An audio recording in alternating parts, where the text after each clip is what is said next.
We had a red-eye flight, so we arrived at around 10 p.m. and went straight to bed. I also didn't end up getting a lot of footage, but we had actually stayed at the Aulani Disney Hotel, and a lot of the places that we were able to eat were at walking distance. At our first breakfast, my mom got eggs benny, I got waffles, and my dad got an omelet. After breakfast, we went to Target, which is my favorite place in the world, and I ended up finding these super nice loafers, which I'm going to be super excited to wear. The next day for breakfast, we went to one of these ABC stores that are scattered around Honolulu. They carry these super good spam musumis that you can see there, as well as poke bowls, and they also have breakfast. My mom ended up getting this breakfast set, and my dad got a loco moco. The store also carries lots of Asian snacks like Japanese bread, and it also carries really nice jewelry like these. And look how cute these Hello Kitty cup noodles were. For dinner, we went to a place at Four Seasons called No, which my mom booked several months in advance.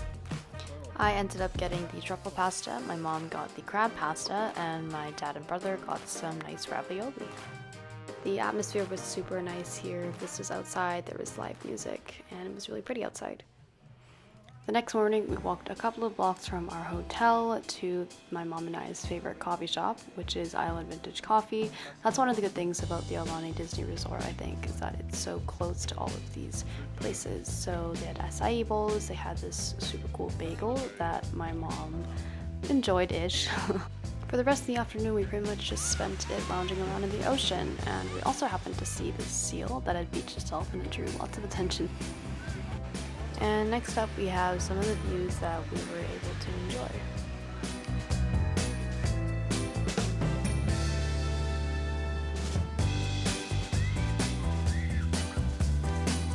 My mom and I then decided to venture out and look at some of the other lagoons that weren't as populated, and we also took a couple of pictures. For dinner, we went to the Monkey Pod where we had some fish, my dad and brother had some burgers, and we had not one, but 2 cream pies that we completely demolished. After a couple days, we then ventured off to our second hotel, which is Prince Waikiki, and my mom was adamant on keeping our floaty that she had gotten. So next up, we have a clip of what the hotel looks like, and I think it's interesting to note that at Aulani, we were given 1 hotel room with 2 queen-size beds, but at Prince Waikiki, we were given 2 hotel rooms that were joined by this big door, but they were both actually at the same price point. So it's clear how valuable the Disney theme really is.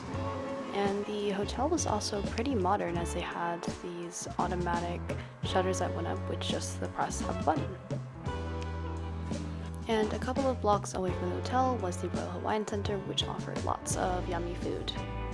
The next morning, we were greeted by this beautiful rainbow before we started heading down to Hanauma Bay, which was declared a protected marine life conservation area in 1967. In the hopes of preserving and protecting the coral reefs as well as marine life, we were asked to watch an informational video, but it was upsetting to see that people disregarded it and continued to step on and therefore kill the coral reefs. But on a lighter note, it was super windy, and so here's a fun video of my family trying to deal with that. And after the beach, my mom and I decided to get some bingsu. This was the view outside of our window with a really nice sunset, and the next day my mom really wanted to explore that, so we rented a bike and took a look at people watching some waves. We also made sure to check out the infinity pool before we left the hotel. And this is our last hotel tour, but for our last night we stayed at Halepuna Waikiki, which my mom chose because it let us check out at 3 p.m. because we had a 10 p.m. flight. But around the neighborhood of Halepuna, there was the Royal Hawaiian Center, where they also held lots of free shows like this one that were provided by the nearby Hilton Hotel. The next morning, my mom and I woke up bright and early at 5:30 a.m. to take the shuttle to the Diamond Head Crater Hike.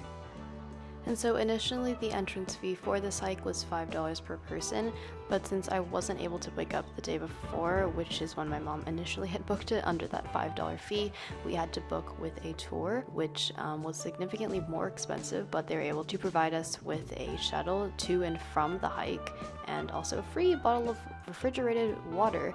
But yeah, we had to book with them because there were no more desirable times, which is typically 6 to 7 a.m., which is when the sun is least harsh because there is no shade throughout this entire hike.